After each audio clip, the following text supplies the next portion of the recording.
नमस्कार मित्रों, मैं हूं प्रदीप वर्मा, देसी मेंटर यूट्यूब चैनल से। और आज हमारे बीच हैं हमारे सीनियर साथी रजनीश पटेल जी, जो इनको काफ़ी लोग फेसबुक वगैरह सोशल मीडिया पे जो है इनकी गतिविधियों को लोग देखते रहते हैं। तो हमने सोचा क्यों ना इनसे थोड़ा चर्चा कर लिया जाए। तो सर बताएं कि आपकी राजनीतिक यात्रा जो है पूर्वांचल में कब से और कहाँ से शुरुआत की, इसके बारे में कुछ बताएं। सबसे पहले तो मैं आपका स्वागत करता हूं आपके चैनल का, डीएम चैनल का।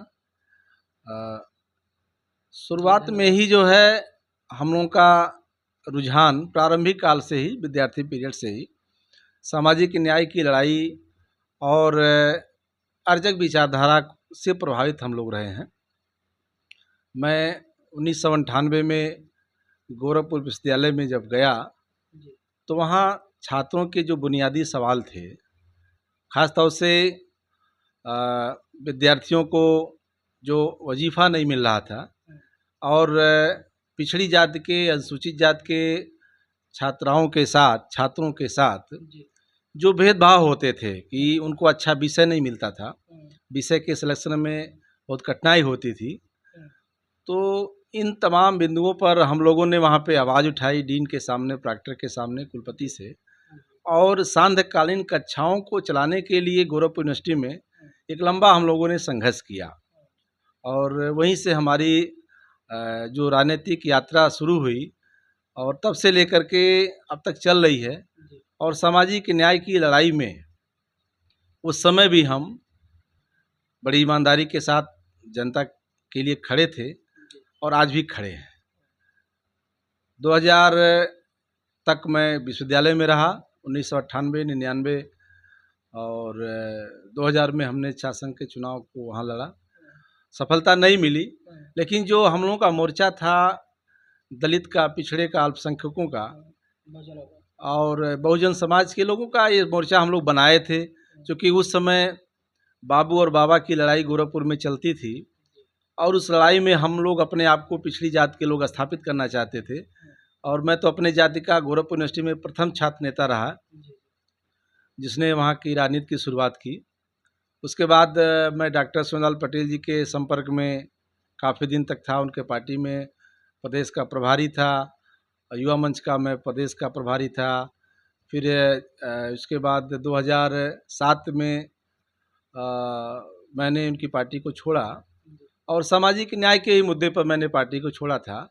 भारतीय जनता पार्टी के साथ उनका गठबंधन हुआ और हमारे जो सवाल हैं, जो हमारे विजन हैं, वो आरएसएस के खिलाफ हैं और संघ की विचारधारा से मैं बहुत दूरी रखता हूँ।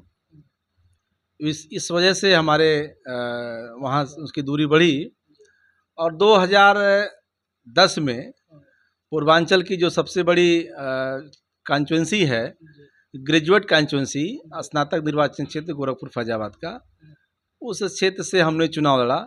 और ये चुनाव भी लड़ने वाला मैं अपनी बिरादरी का पहला व्यक्ति गोरखपुर फैजाबाद स्नातक क्षेत्र का रहा हूँ। और पिछड़ी जाति के लोग उस समय दो ही लोग लड़े थे, एक मैं लड़ा था, एक लाल बिहारी यादव जी लड़े थे। और हमने गांव-गांव पर मीटिंग किया, लोगों को बताने का काम किया, जगाने का काम किया। अम्बेडकर नगर जनपद में चाहे टांडा हो, पसखारी हो, लालपुर ब्लॉक हो, कटेहरी हो, भियाँ हो, या आपका जो है जहांगीरगंज हो, फिर आपका मसौदा हो, पूरा हो, मया हो, बीकापुर हो, तारुण हो, बस्ती में जितने भी ब्लॉक हैं, आपका गोंडा में है, छपिया है, मस्कनवा, तारुण, ये आपका जो पड़ता है मोतीगंज के पास, मनकापुर, मुजहना, इटिया थोक, तमाम ब्लॉकों में, संत कबीर नगर में भी। और चूँकि संत कबीर नगर मेरा गृह जनपद है तो वहाँ पे मुझे कम काम करना पड़ा। बलरामपुर में पचपेड़वा है, गंडास बुजुर्ग है, रेहरा बाजार है, उतरौला है, सीदतगंज ब्लॉक है। हाँ, पूरे पूर्वांचल में आपका श्रावस्ती में भी ऐसा है, बहराइच में कैसा गए, नानपारा और जो है मिहिनपुरवा, बलहा, शिवपुर, तमाम ब्लॉक ऐसे जो पिछड़े ब्लॉक थे जहाँ पे कोई स्नातक एमएलसी के बारे में जानता नहीं था। हमने वहाँ रात विश्राम किया, लोगों को जगाया और एक उम्मीद लोगों की बनी कि स्नातक एमएलसी के चुनाव में पिछड़े समाज का भी बेटा, बहुजन समाज का भी बेटा स्नातकों की आवाज़ को बुलंद करेगा और इस उम्मीद के साथ समाज के लोगों ने हमको बहुत प्यार दिया, लोगों ने आशीर्वाद दिया।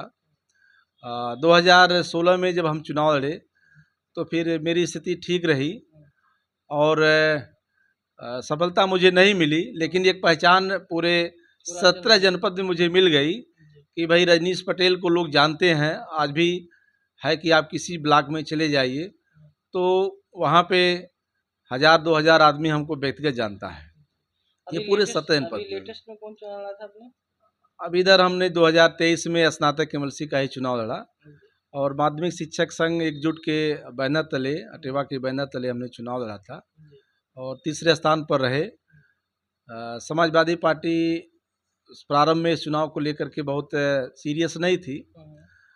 लास्ट में उन्होंने अपना प्रत्याशी उतार दिया और हमने जो वोट बनवाया था वो ज़्यादातर वोट जो है समाजवादी पार्टी के तरफ चले गए और इस वजह से मुझे तीसरे नंबर पे आना पड़ा। अच्छा।